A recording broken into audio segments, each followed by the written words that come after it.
Hi everyone, thanks for attending. I'm David Alder, Head of Product at Passageways, and thank you all for joining us for this very timely and important webinar about security, cybersecurity in particular, best practices for boards. I'd like to take just a moment to introduce our panelists before they get started. First, I'd like to introduce Gary Steele. Gary's the CEO of Proofpoint. Prior to Proofpoint, Gary served as CEO of Portera, and he was VP of middleware and data warehousing at Sybase. He's a leading expert on security and has been seen on Good Morning America, Fox News, and CNBC. Gary also holds a computer science degree from Washington State University. Next, we have Stuart Levine, Chairman and CEO of Stuart Levine and Associates, LLC, a management and consulting firm for governance, strategic thinking, and C-suite leadership. Stuart's a board governance expert, currently serving on the board of Broadridge Financial Solutions as the chair of the Governance and Nominating Committee and a member of the Audit Committee. He's an NACD Governance Fellow and was twice awarded as a Top 100 Director. Stuart's a best-selling author of 3 leadership books published in 37 countries with over 1.2 million copies sold. His monthly thought leadership articles are published in Forbes and the Credit Union Times. So, to set the stage for our time together today, consider in 2015, there were an estimated 42 million cybersecurity breaches worldwide, with the average cost per breach of $2.7 million.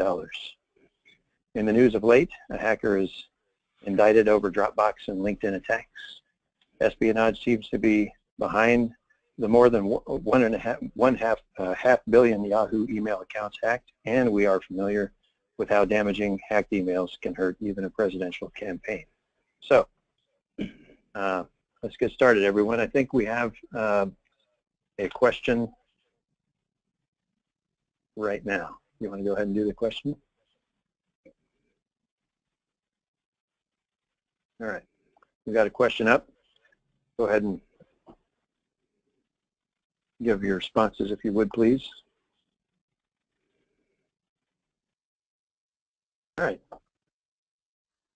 Let's go ahead and get started with our panelists. Stuart, let's start with you. Okay, well, thank you, David, and let me also say what a pleasure it is to work with Gary Steele today, a expert and a person who lives in the world of cyber risk mitigation every day. And our goal really is to share some learnings and to prepare our participants to be more effective every day. I think one of the most important criteria for business leaders today is to continue to learn. And so we approach this conversation not as self-righteous people, but as people who are trying to just share some information that will inform your business decisions, whether you're a board member or a senior leader at a particular enterprise.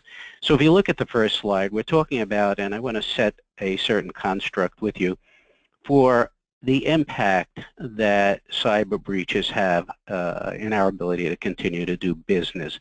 And for me, this is critical because perhaps as recently as 5 years ago, when we were talking about business strategy development in our firm, cybersecurity was a very small part of that conversation. Today, without regard to where you sit around that table, cybersecurity has to come into the mix in a material way. And so, framing the conversation, number one, the insurance premium impact is now starting to be felt by many of our organizations in the bottom line. Two, for the first time, credit worthiness, and the way I will call it those capital formation people look at the ability of management to hold on to their business, and so credit worthiness. And it's important that we understand cultural disruption, because many people are, I'll call it, externally focused in the conversation of cyber.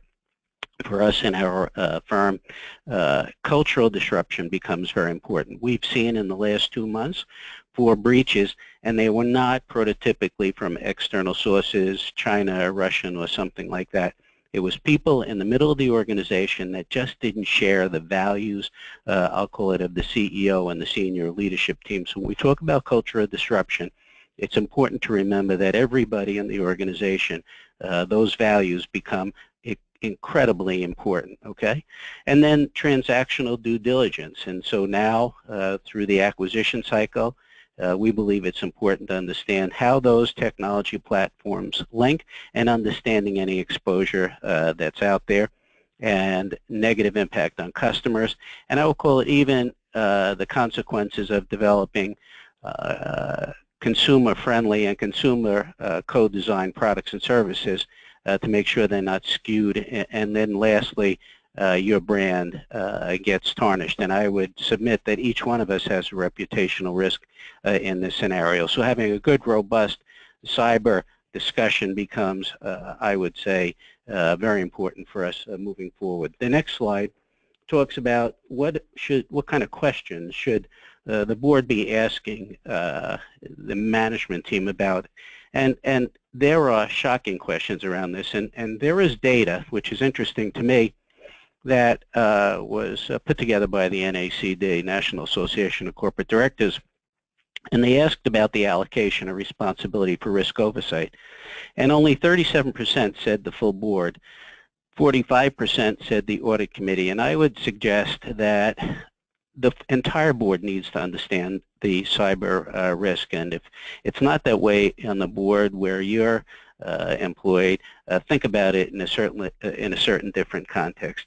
And then ask questions. Do we understand the IT deficiencies, and have we reviewed the NIST framework and evaluated our internal operations around that? And one day I was leaving a client meeting, and I turned to the CIO, and I said to this fellow, I said, by the way, what's your policy if, in fact, there is a breach? And he looked at me, and I said, well, visualize it's 8 o'clock on a Friday night, you're flying to Arizona, and there's a breach, and you're out of pocket for 4 hours. Who gets notified? What the process is? What the third-party governmental resources are that are available to you? So the NIST framework becomes, in our opinion, a very important part of this conversation. And we have a question, a slide actually, that deals, it's question number 2, and question reads, do you understand the NIST framework and standards? And I think we should put that up and give everybody in the webinar today a chance to share with us what exactly you're seeing and feeling. So do you understand the NIST framework and standards? And I would say the applicability to what you're doing professional, yes, familiar with, or no. We'll leave that up there for a second. And the next slide that we will talk about are certainly from an insurance point of view, and again, this is an emerging and evolving issue, but does the company have adequate cyber insurance? And I'll go to the real issue, which is, in my mind, what is the plan, what is the process to respond to these attacks, and how deep through the culture are you testing employees' understanding and preparedness for potential attacks? And I think in any strategic discussion that management is participating without the board involved, asking those questions, do people understand the policies and the consequences for a cyber attack, and what should we be doing to mitigate that risk, and what do we need to share with our internal constituents to make sure that everybody understands, I'll call it the liability and the downside risk. And interestingly enough, we have data that shows direct dissatisfaction with management reporting on IT issues. Satisfied 60%, 26% not satisfied, and 13% very satisfied. So that says a core of people still don't feel on boards that they're getting enough information to make informed decisions on behalf of the people that they are serving. We have another slide that talks about really the approach, and should it be an enterprise-wide risk management issue and not just IT. And we see certain, I'll call it pockets, where people think that this is just an IT issue. In our experience, we will tell you that when we talk about strategy and you talk about the deployment of capital, you have to look at it as more than just an IT issue. it is an enterprise-wide issue, and that's an emerging, very rapidly emerging kind of conversation. And I would say from the director's point of view, there are legal implications in asking and exercising independent business judgment. And what goes to that point is, do our minutes reflect that we've had fulsome discussions about the cyber issues, and have we all, in a collaborative way, come up with an understanding that we have, I'll call it a defined amount of capital, how we invest it, what kind of training do we do throughout the organization? And again, as colleagues here today, I think it's critical to remind everybody in the organization that our culture is about ethics, and internal breaches are as dangerous as the external ones as well. And in that process, what I've learned and experienced in the event of a breach, and that's why the NIST conversation becomes so important to your enterprise, is when you inform the governmental authorities and how they work with you, the old days of putting up a China wall and hoping the problem will go away clearly have changed. And then the last slide I'm going to chat with and then turn it over to Gary is really directors should set the expectation of this enterprise-wide scenario, and really make sure that on the agendas that we have enough time to understand the implications of staffing and budget, and that to really mitigate risk, we need to participate in those conversations. So I'm going to hit the pause button and turn it over to Gary, and then take some questions and move ahead. So Gary, you want to hit the next slide, please? Great, thanks, Stuart. I appreciate the overview. I think it was really useful. You know, as we all are involved in various forms of corporate governance, it's clear when you pick up any publication today that some form of cybersecurity breach or some form of cybersecurity issue is topical in that particular news cycle. And I think the reality today is, although we're probably getting somewhat immune to all of these headlines, the reality is the problem's gotten worse, not better. And over the course of the last 12 months, what we've seen from a threat point of view is that bad actors not only want to steal valuable information, but they're also motivated to expose people, to embarrass people. And if you look at the range of things that have happened, frankly, in the last 3 months, it really speaks to the range of issues that cyber criminals are pursuing today. And as a result of that, I think management teams and boards need to be more vigilant than ever.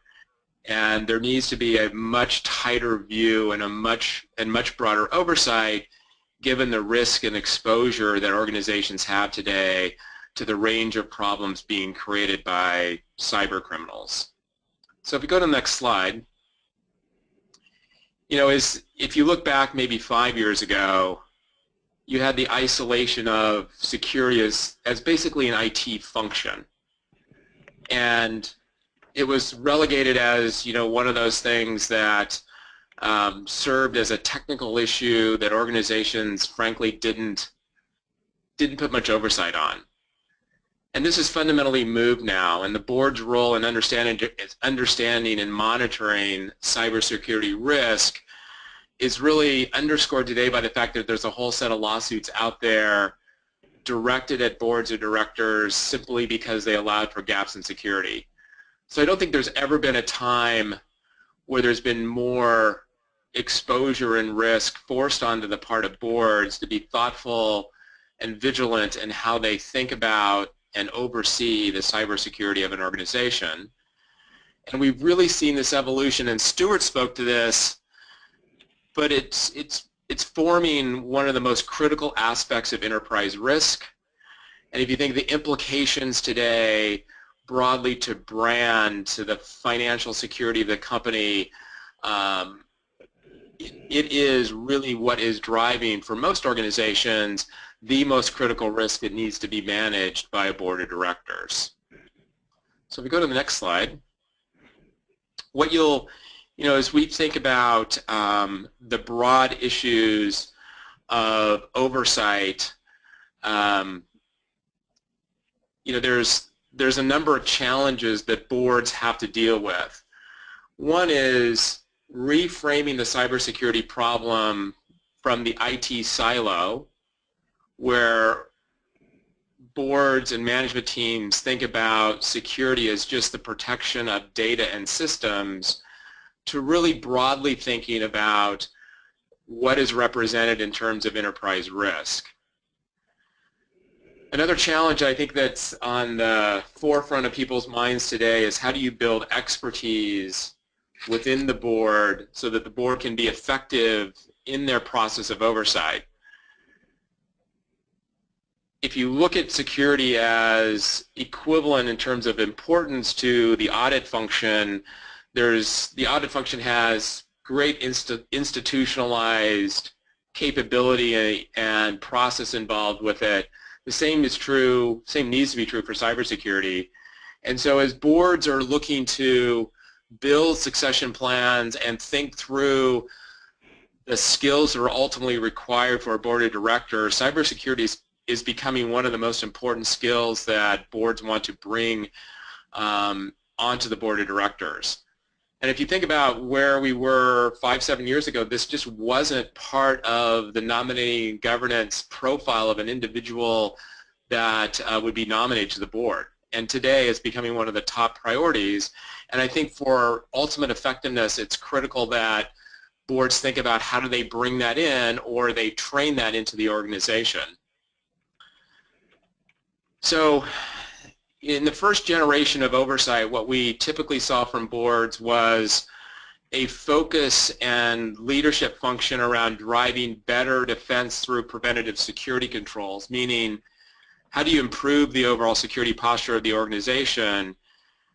And at the same time, what has become more clear, given the prevalence of breaches and the issues associated with breaches, is there's a whole second component, which is when something bad happens, which it likely will, what kind of response capabilities does the organization have? And Stuart spoke to this with respect to the NIST framework, but I think in some respects what is most important for a board is to have a plan when there is a bad event. You know, Stuart spoke to what happens if someone's flying to Arizona at 8 o'clock, what's going to happen if you're offline for 4 hours? Well, this needs to be treated like a disaster, and there needs to be a rapid response plan in place where every individual that's part of that overall framework has a clear role, and that every individual knows what has to happen at that particular time.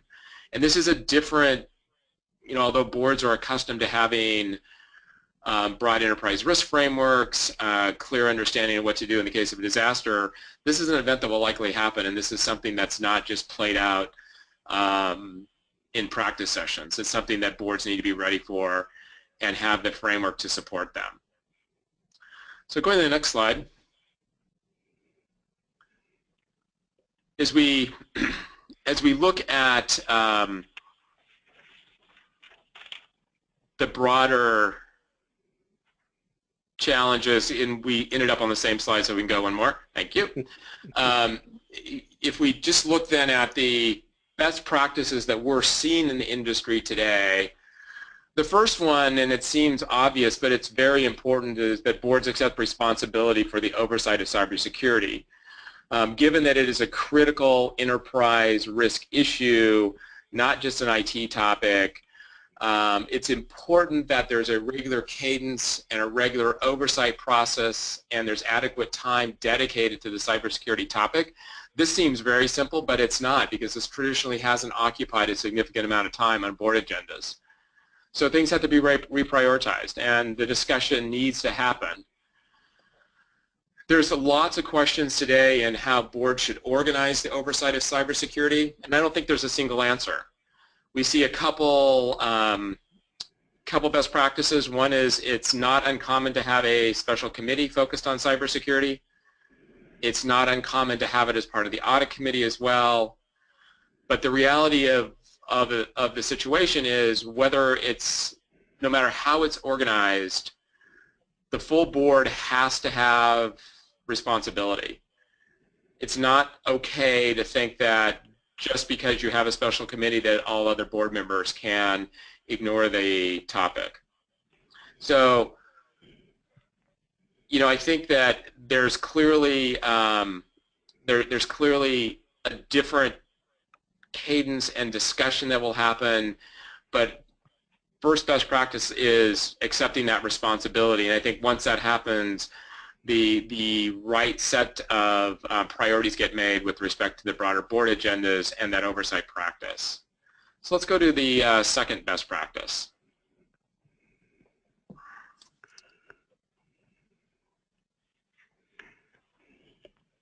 So, you know, I think the first thing that needs to happen is there needs to be an enterprise risk framework that includes ensuring that adequate staffing happens and that there's the adequate budget to ensure that the appropriate investments are being made as part of the overall risk management plan. And that really comes down to having good dialogue between the board and the IT function. It's a role that the CIO plays. And I think, Stuart, you want to make a comment relative to CIOs and that and the communication. So, Gary, I think it's really important because as you look at the emergence of the problem that I think you're appropriately defining, I think it's a leadership issue too. I was thinking as I was listening to you pretty carefully of an event that I was invited to a couple of years ago out at Cisco. And there were 14 global CIOs and myself. And I was struck by the fact that some of them were very well prepared to make presentations at the board, and others didn't have what you and myself would say is a seat at the table. And I think when you talk about the CIO rather, and the preparation, it's incredibly important that that person has the skills and has the support to give that board, and I'll call it the management team, the confidence that in fact they have thought through strategically a plan that you properly pointed out needs, it wasn't exactly a word, but you've got to practice, you've got to think through, and it's got to be a thoughtful and a dedicated plan. So I think one of the ways that we can all help each other is to make sure that the CIO has the appropriate skill set, can communicate effectively to the board so that it's not a check-the-box exercise, but it's an evolving exercise on a key strategic issue. And I just wanted to put that up there against the context of the data you're sharing with us. Thoughts? No, I think, Stuart, that's a really good point. And then if you look at the organization more deeply, under the CIO, there needs to be an individual leading the security function for the company that the board has confidence in, and that person has the appropriate skills and background to be able to drive an appropriate cybersecurity agenda. And so Gary, it's not just the CIO, it's the security leader. Yep. And just the last point, and it's really important that the board then have exposure to that security person, okay? 100% agree with what you're saying, but I want people to understand that the board has to have exposure to that individual, that's all. Couldn't agree more. Yeah. Okay, so let's go to the third best practice.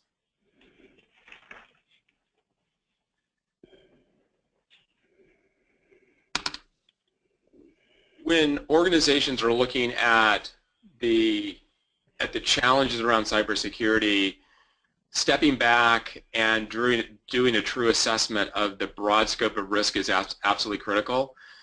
I find that when I talk to organizations, people think about the risk as simply what is the risk associated with the data that we lost. In reality, the risk is often very pervasive. It takes a team of lawyers to really understand the legal risk broadly. In a global organization, there are different laws across pretty much every state. You then go into Europe, there's a number of changing EU regulations. There's a new EU regulation that goes into effect at the beginning of 17. And so there's a level of complexity that's absolutely critical to understand as it relates to legal issues. As you go to specific industries, there's a whole set of compliance issues in the regulated world, whether it's banking, healthcare, or others, that create other challenges and problems in addition, understanding the real assets that you have, prioritizing what things you want to, prioritizing the things that you really want to protect and taking additional steps and understanding where the sensitive data lives in the organization is something that the board needs to have clear oversight on. Stuart mentioned it earlier, but thinking about cyber security insurance, it's a much more common vehicle today. It does provide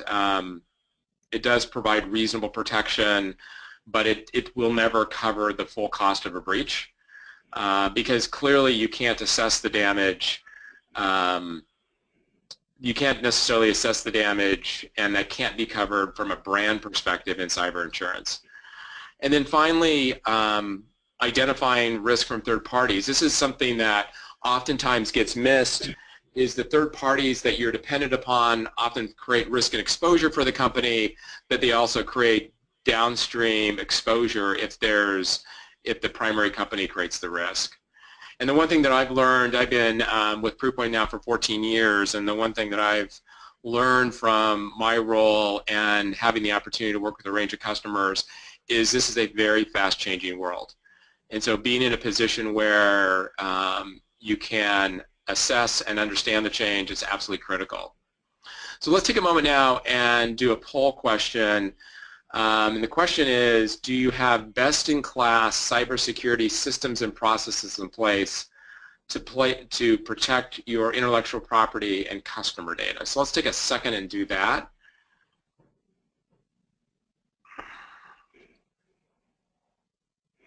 Hey, Gary, while the people are responding to your question, can I just share a thought based on what you said? And it relates to insurance and coverage for, I'll call it the company's critical assets. Part of that discussion should be a review of D&O insurance, and that's why earlier in the conversation when we were talking, we spoke about the fact that it was really important to record in the minute book that we've had a fulsome discussion about cybersecurity issues so that if in the unfortunate event of a real breach, you can at least from the board side and the senior management, the NEO side, document the fact that yes, we've taken, I'll call it, we've exercised independent business judgment and we've taken all reasonable action that we could. But I linked that to your conversation, which was really smart about insurance premiums, and I buckle into that one, the D&O insurance. No, and I think it'll be more critical. I think there will be likely more lawsuits directed at boards of directors simply because of the broad damage that's being done by these breaches today. And there will be lots of constituents that will try to claim that the directors aren't doing their job. And so, to your point, having some oversight and having that in the minutes and ensuring that you're conforming to your D&O is really important. So let's go to the fourth best practice at this point, and let's talk through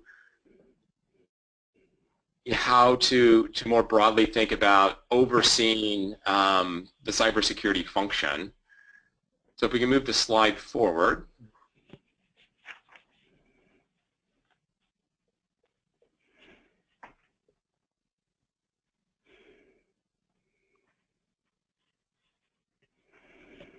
So I think one of the challenges that boards have is assessing the current cybersecurity practices.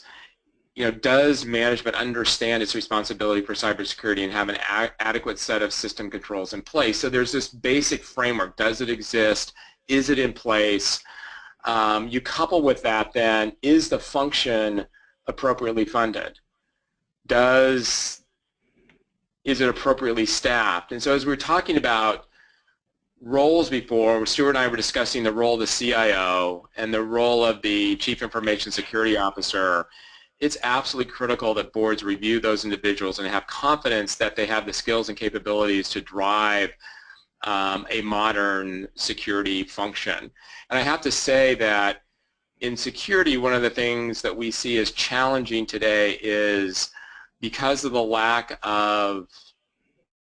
high demand for these skills and for the lack of the number of people in the function, It's actually hard to find qualified people to put in these roles today. I think that challenge will exist for a long time, and so I think boards have to be particularly vigilant to ensure that they've got the right skills in the right roles. Beyond that, driving to a clear set of policies and procedures in the event of a breach, I can't speak to the importance of this. When something bad happens, being able to mobilize the right resources and have the right level of visibility and control from the board is absolutely critical. And as part of that, having the attorneys think through what is the company's disclosure response and responsibility as it relates to SEC guidelines and shareholder expectations. The legal aspects of a breach are extremely complicated because, again, as I mentioned, breach notification laws are very different from state to state and from region to region. And having a assessment in advance before something bad happens can be an absolutely critical aspect of ensuring that the company's assets are well protected. So going to the fifth best practice, it's really plan and rehearse. And so it's ensuring that there is a current response plan. You should treat this like a disaster plan.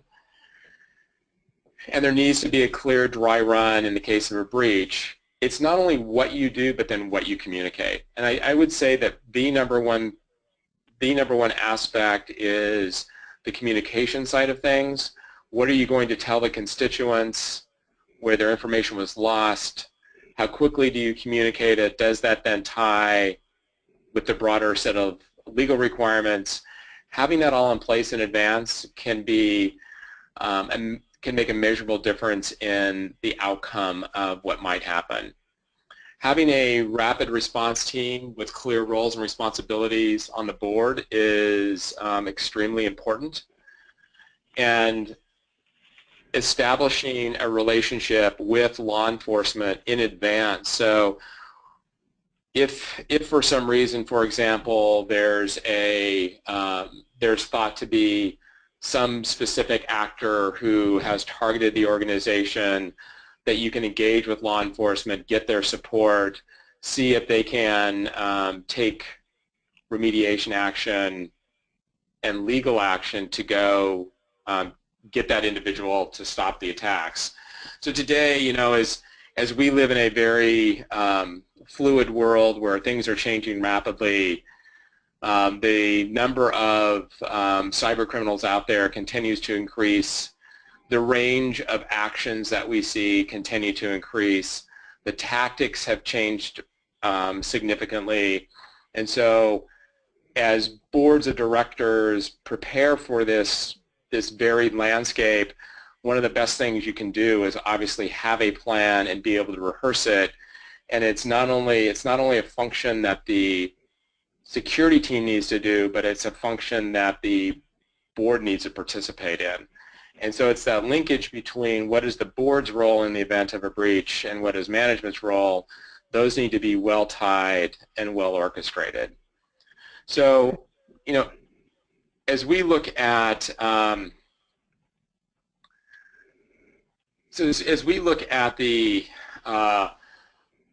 the challenges here and the best practices, the number one thing that boards can do really immediately is to step forward, take ownership, take action, and begin to drive a modern security posture with a thoughtful point of view on enterprise risk, and understanding that it's likely that something bad will happen, and being ready to take action as required.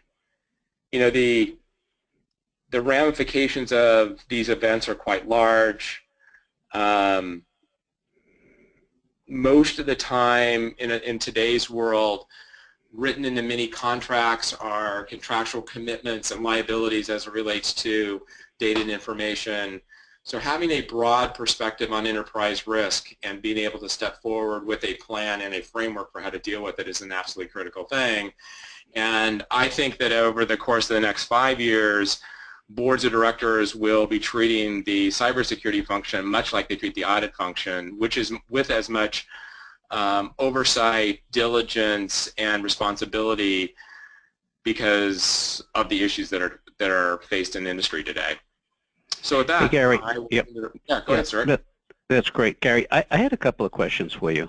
Sure. Number one, I think the board has a specific role, and I'm interested in your experience vis-a-vis what that presentation from your side, now you're a CEO of a publicly traded corporation, but what does it look like to the board vis-a-vis that presentation so that they are participating and at least get some comfort that there is a plan in place? What's your experience in that area? That's my first question. In terms of just having a plan in place? Yes, and sharing it with the board. Yes, I think today what we see in working with our customers is we see good information and good strategy being presented to boards in terms of what the protection, what the protections are that are being put in place. I think the broader exposure, though, that we see is that people don't plan for the risk associated with an actual breach, and they're not actually ready for when something bad happens. That's the room for improvement that we see. Right. Because I think there's this hope or desire that, oh, nothing bad will ever happen. Well, it's likely to today. Right. So I think what you're saying is there's a new reality, and we're trying to share that with people today. Number one, that new reality. My second question to you, because as it happens, you're in Europe today. I'm curious what you're seeing across the pond today and your global experience vis-a-vis the emergence of these issues. What are you feeling globally? Yeah, so it's a little bit different globally. So in Europe, in particular, there's a broader EU directive that goes into effect at the beginning of 2017, specific to how breach notification happens and a set of data privacy rules. And so this is something that we've had in the United States for many, many years, where on a statewide basis you had a variety of breach notification requirements. With this EU directive, not only are there similar directives, but there's also fines for a lot of these issues. So there's going to be this very different perspective in the EU community at the beginning of 2017 that many organizations are today preparing for. I think one of the things that has happened, because the legal side of things has been a little slower to react here in Europe, I think the European organizations are really just now driving broader board engagement, broader oversight on the security function. And so I think that we're going to see Europe catch up, but Europe's been behind. And yeah, and so the bad actors, they don't care what kind of company you are, whether you're a European company or a U.S. company or an Asian company. That's right. They're looking for advantage, and they're going to take it. Right. So David, back to you. Sure. Thanks, Gary and Stuart, for taking the time to put all that information together and to be with us today. We'll open up for Q&A in just about 90 seconds, but first I want to cover at least a bit about our product. Based on what Gary and Stuart were saying, Dropbox and email really should be avoided for board materials. Email's not great, of course, but printed documents are hard to track. Notes and annotations should be secure as well, and that security should follow you wherever you go, on whatever device you have. And policy documents, other resource type documents for the board should be secure as well. So that's where products like OnBoard come into place, where you can keep all that in a repository, in an ecosystem of applications. We can start discussing things like digital rights management, containing all the information within the environment of an application, where it can't really get out if you don't want it to. So the board's responsible for oversight of this, and it sounds like, based on what you guys were saying, it's even the individual directors are potentially personally responsible, which is surprising. So in reviewing information about cyber security and risks, If you compromise your organization, that would be simply ironic and a way to end up in the headlines for the wrong reasons. Encryption, digital certificates, digital rights management, explicit grants permission management. In this day and age of litigations and discovery, all enterprise communication really needs to be secure. So if it's done correctly, you can securely communicate and even securely collaborate. And that's where these best practices and technology can start to enable you to move faster, safely, and securely. So OnBoard provides a way for board information to be distributed, decisions, approvals, assessments, and communication to be contained and controlled in a secure, compliant, and best of all, I believe, an easy-to-use way. That's how we design it. So please let us know if you'd like to try OnBoard. We'd love to show you what we can offer for you and your board. If you have any questions, please type them in. It looks like some questions have come in. Everybody will get a copy of the slideshow presentation. We'll go ahead and send that out to you, probably in PDF form. So don't worry about that.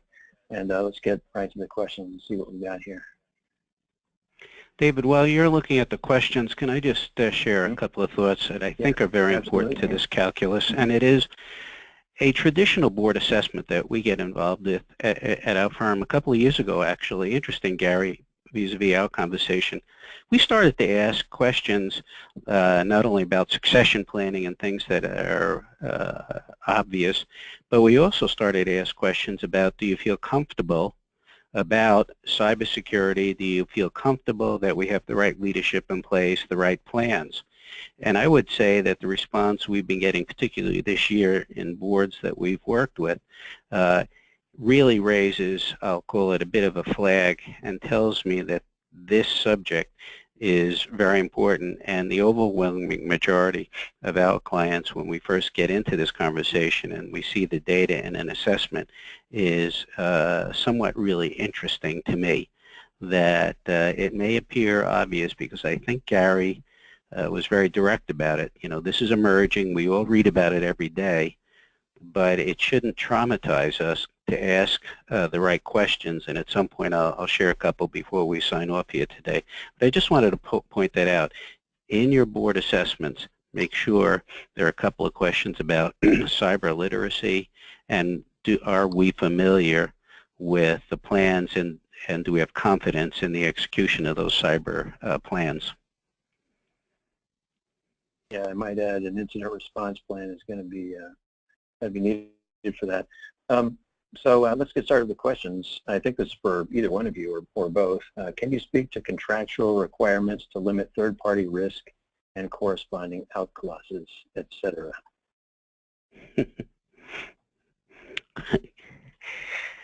Well, I'm kind of chuckling, Gary. I don't want to quote you on this, but Gary, I listened to you really carefully. On a number of times you referenced the engagement of your attorneys, okay? Because you're playing for the franchise value in my experience. And so making sure that your attorneys, that number one, you're dealing with reputable people, like Gary's firm, obviously, people that have a really good track record, that you engage legal counsel in the discussion regarding the engagement, what the expectations are, becomes, I think, very important for us as independent directors to exercise our responsibility, a duty of care for those particular corporations, organizations, credit unions that we are charged to be responsible for. Gary, I'd be interested in your point of view on that. Yeah, I think you're right on, Stuart. I think the lawyers play a really critical role in this, because in the event of some action, the effects are broad-reaching, and so being thoughtful and having good support from your legal counsel is an absolutely critical requirement in this. And in terms of best practices, I think you have to look at everything. You have to look at it before it happens, and so having your attorneys actually think through, in the event of a breach or some bad action, are you protected, and look at it holistically, because a lot of times these contracts get looked at individually as opposed to holistically. Yeah, it's really interesting. Yeah, before we sign off, Gary, I'm going to share a couple of questions that we prepared to give people, I'll call it some positions to think about, but I want to go back to David. I know you have some questions, and we'll see where we got go. a couple more questions. Let's take this one. What steps can a small privately held company do to develop a comprehensive cybersecurity program? I'll start on that one. A couple things. So in a small firm, depends on how small, have somebody that owns security in the firm. So have an owner of security that has responsibility and accountability around security. That's a critical thing, so that there's one individual that is being held accountable for the security. And that can be layered to the CIO, but it also needs to be a technical role to ensure that there's appropriate oversight. The other thing you can do in terms of best practices is you can look to outside resources to get support on this. For example, it's not something we provide, but there are some very good service providers that can assist in helping drive a world-class program even for a small organization. So looking to critical outside resources is good, but at the same time, I think you need someone internally that owns it and that's going to drive it and that will give you confidence that you're going to be well protected. Gary, I would agree with you, and I think what Gary is hatching out is dedicated capital resources on cybersecurity. So I served on the board of a family-owned business. You could argue it was kind of a smallish, $250 million company. And at a certain point, we had a pretty robust discussion about designating a real part of our budget to deal with this issue. So I think the discussion is good. I would respond to that question in addition to what Gary just said. Number one, you're participating in a conversation that's putting content in front of you that can stimulate it. Gary is absolutely right. There are a lot of vendors in the market that are reputable, and I would also point you to the National Association of Corporate Directors has a cyber risk oversight director's handbook, which is a very, I'll call it, well-done blue ribbon report that I'm sure you can access. It doesn't matter what size organization you come from, and rip it apart, and you'll see all kinds of really interesting questions and directional commentary. Okay. I wanted to let everybody know, first of all, that the webinar will be sent out to everybody tomorrow, and as I mentioned earlier, so will the slides, so you'll get all that. I've got one question left for you, for either one of you or both, regarding the assessment process and checking the comfort level with cyber education in the area of constantly evolving threats. Do you see best practices emerging for assessment, I guess the assessment process, or ongoing education approaches? So let me take a swing at this one, Gary. For sure, the assessment should be driven, number one, by an independent source. I think you get to the best thinking if it's done independently, number one. Number two, I think asking the right questions in that assessment about cybersecurity. As an example, do we have clear lines of accountability? I think Gary is talking about, who owns that security issue. Clear lines of accountability and responsibility is important. And then asking some pointed questions. Are you familiar, just as we are typically used to in succession planning, but are you familiar with the plans that would respond to an event?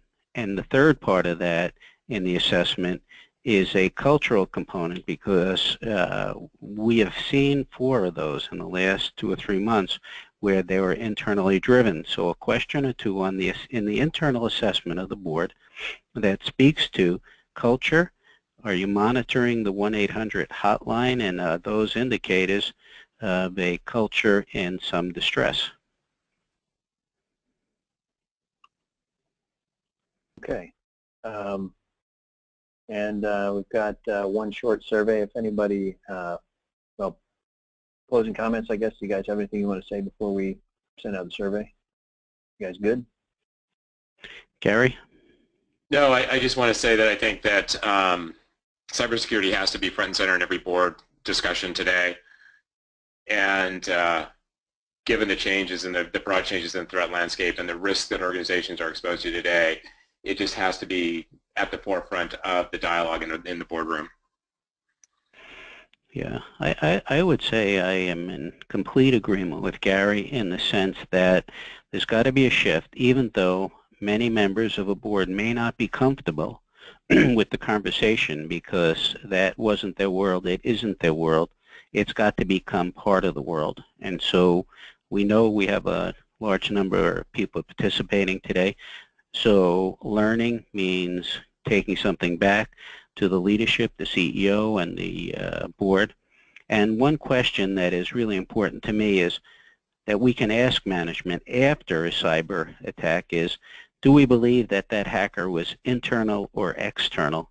Because I think that stimulates a discussion that tells us how strong the culture is and if, in fact, we've got the right talent, excuse me, and the right values reinforced throughout the organization.